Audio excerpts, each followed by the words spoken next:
about you? I'm Hank. Welcome to Hamiltonville Farm. Today we're going to do some box blading on this old dirt road here. And I'm going to kind of go over the basics of some box blade basics. You know, what you need to think about, how we're going to get this road fixed and things like that. So if you're here for, you know, some box blade basic tips, say that fast 3 times, right?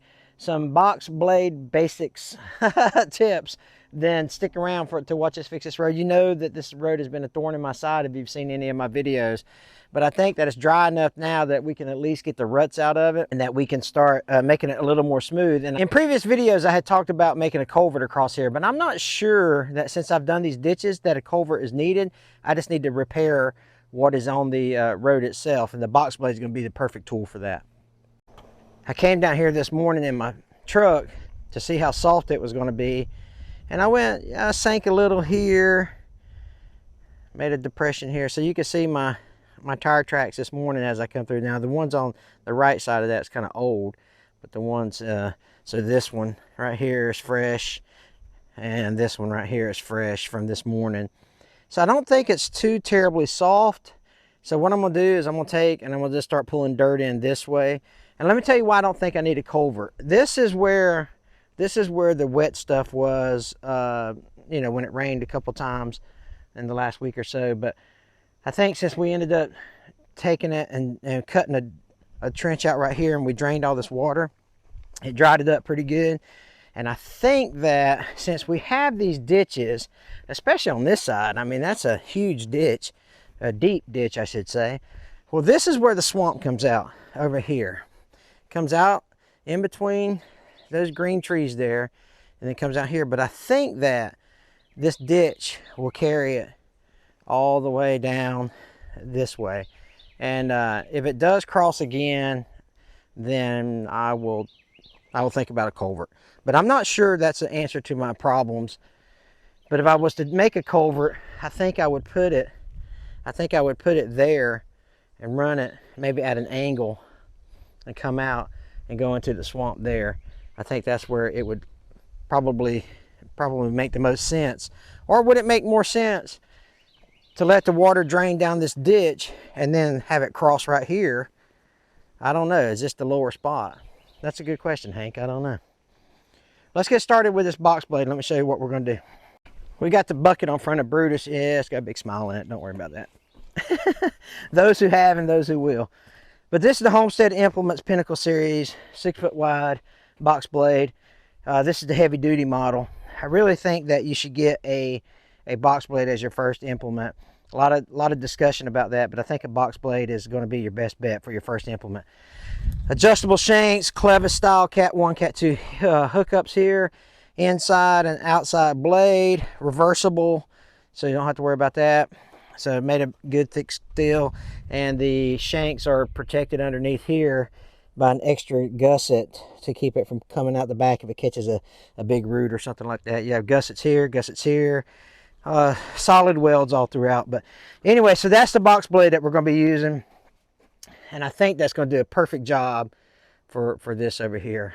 I think that, I don't know, this might be a continuing project. Every time it rains, I might have to come back here after it dries out and fix it until I fix it right.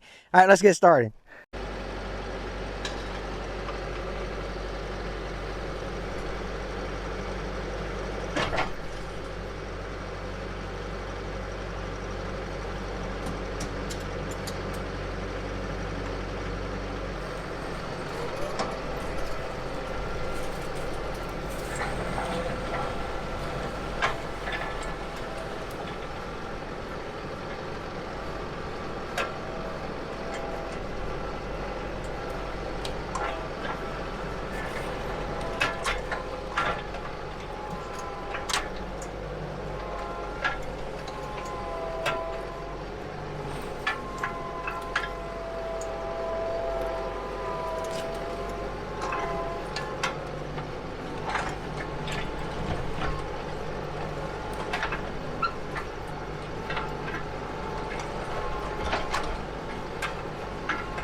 Okay, what you can do is you can pull with your box blade or you can push with your box blade, right, as you've seen there.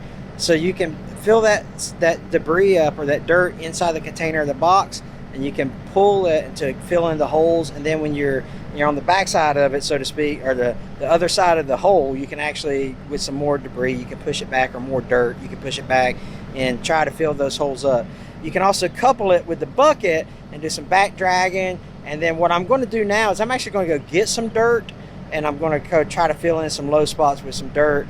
And so we'll watch that process as well. So use your box blade and your bucket together in tandem to kind of make sure that it's as level and as flush as, well, not necessarily level, because you might want it offset or you might want it crowned or whatever, depending on how you want your water to run. But you can see here, I've got the box blade level. There's a link on the right arm over there that's got a turnbuckle in it, and you can adjust the length of that arm, and that will angle the box blade like so. And so you can create a ditch, or you can create a crown by doing it that way. So you can adjust the angle of the dangle. You'll hear it called in several YouTube videos. And then I've also got a hydraulic top link, which adjusts the pitch, or the angle of which the front blade digs in, or the back blade can dig in or ride over, whatever. I'll show you that in just a second. That hydraulic top link is that's the bee's knees, man. So I've got it set up on this red handle here, my second spool. So if I pull it toward me, the box blade goes up in the back. If I push it away from me, the cylinder travels further away and pushes the box blade down in the back.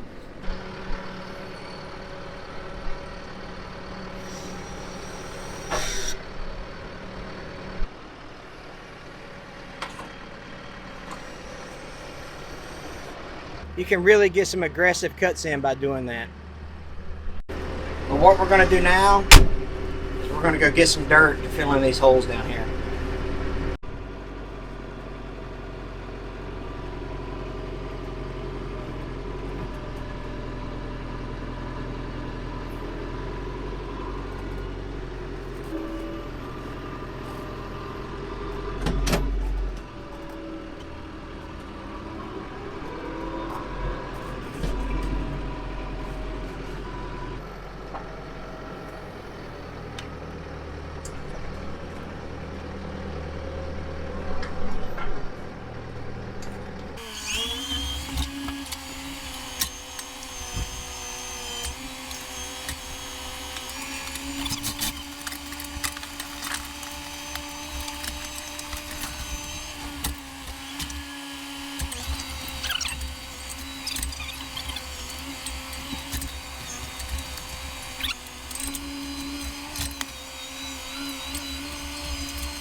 Okay, it looks pretty good now. You know, I've got it mostly where it's you can pass it, you know, and I think that if we don't get any more rain, we don't have any more rain in the forecast for like 2 weeks, so that will just help our calls some.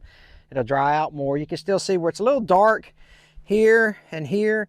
That's where it's still not completely dried out, but then it's dry the rest of the way. So I think that it's gonna shore up, and I think it's gonna be okay. So when you're taking the box blade and you're actually pushing the dirt with the back blade, you know, you're going in reverse in the tractor and you're pushing that dirt with that box blade and it covers that, then what you do is, you know, as you manipulate your box blade to go up and down to release the dirt where you want it to release, then you can follow that up by putting the bucket on the ground and back dragging it, and that gets it pretty smooth as well. Again, just a couple little spots there and there, but nothing to be concerned about. It'll dry up, I'm hoping. But I think this looks a lot better, and at least it's passable. And so I think that, again, I may wait till the next rain to see whether or not a culvert is the best option, because right now I'm just like, I think the ditches are working. I think the ditches are doing the job it's supposed to do.